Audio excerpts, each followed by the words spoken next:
Bonjour à tous et à toutes les amis, j'espère que vous allez bien. Nous voici de retour sur la chaîne Educasia, chaîne dédiée à l'éducation. Je suis là pour vous donner des outils indispensables, des méthodes, des clés, que sais-je. Peu importe qui vous êtes, un enfant, un parent, un employeur, un employé, Educasia est là et aujourd'hui nous allons parler des valeurs humaines. Alors, qu'est-ce qui m'amène aujourd'hui auprès de vous? Vous savez tous et toutes que nous sommes dans une nouvelle ère, une ère d'évolution, encore appelée sous le nom de nouveau normal. Et aujourd'hui, nous allons voir ensemble que les valeurs humaines sont devenues indispensables. Si elles étaient importantes avant, aujourd'hui, il est impossible d'évoluer dans ce nouveau normal sans un accent sur les valeurs humaines. Alors, trois éléments essentiels aujourd'hui sur la chaîne Educasia. Vous savez tous et toutes très bien que ces 2 dernières années ont été très difficiles pour vos employés, amis employeurs par exemple. Et aujourd'hui, nous allons voir comment cultiver ces valeurs humaines, comment aider vos employés à se sentir mieux au sein de cette nouvelle ère. Et vous savez tous et tous très bien que vos employés sont certainement passés par des moments très critiques d'isolement, mais pas que. Il y a aussi les employés qui ont vécu des décès, des êtres chers au sein de leur famille ou même au sein de leur communauté. Donc il est très important au jour d'aujourd'hui de bien comprendre où en sont vos employés et de leur apporter des outils pour pouvoir dépasser cette crise. L'entreprise, c'est un lieu de vie, un lieu de partage, un lieu de développement par excellence et les employeurs ont aussi leur rôle à jouer dans cette crise auprès des employés. Alors tout d'abord, comment s'assurer que vos employés vont bien? Bien, il y a plusieurs façons de le faire. La première façon d'évaluer la santé mentale de vos employés, ça va être tout simplement d'élaborer une échelle avec des critères de santé mentale que vous allez pouvoir évaluer. Donc c'est très simple, il suffit de mettre en place des critères de santé mentale tels que le bien-être au travail, la joie, le bonheur, le sentiment de sécurité par exemple, pour en nommer quelques-uns.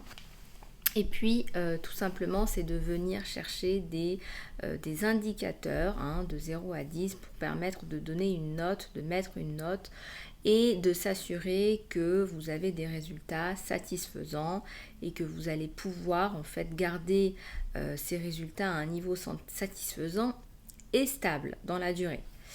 Un autre moyen de vérifier la santé mentale de vos employés, amis employeurs, encore une fois, c'est de demander en direct si vos employés peuvent travailler sur un lieu de travail physique.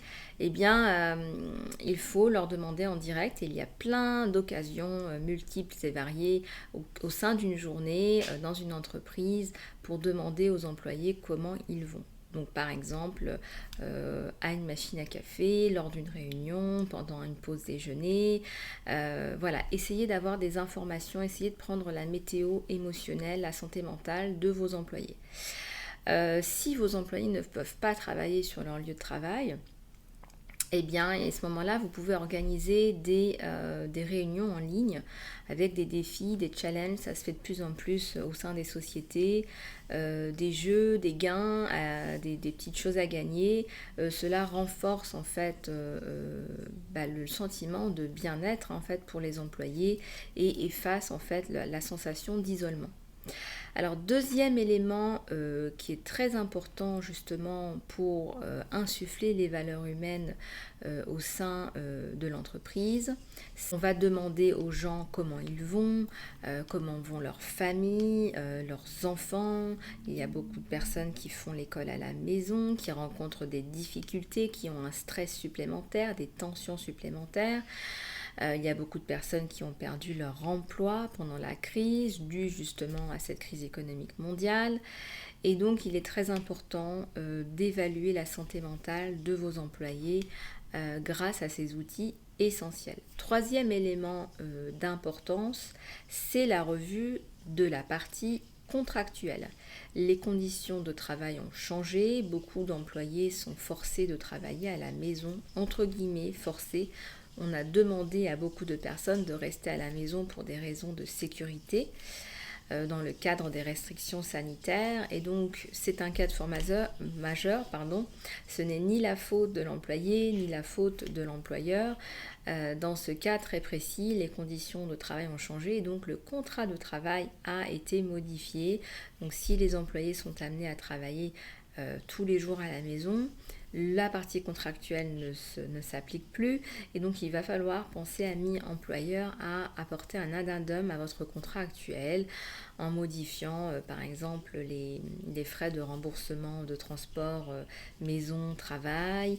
Il faut veiller à ce que s'il y a des charges supplémentaires, des connexions internet supplémentaires à haut débit ou des choses comme ça, il faut qu'effectivement que l'employeur apporte des solutions monétaires par rapport à ça à l'employé. Je vous conseille d'utiliser la règle du consentement éclairé auprès de vos employés pour garder une relation humaine, une relation forte qui fonctionne avec vos employés pour pouvoir justement mettre en place ce nouvel addendum à votre contrat de travail. Voilà, et bien écoutez, j'espère vous avoir apporté des lumières en ce temps de crise. Si vous souhaitez aller plus loin, c'est très simple, contactez-moi, contact.educasia@gmail.com. Merci de toute votre attention. N'oubliez pas de vous abonner, de commenter, de liker et de partager. Et je vous dis à très bientôt sur la chaîne Educasia. Au revoir.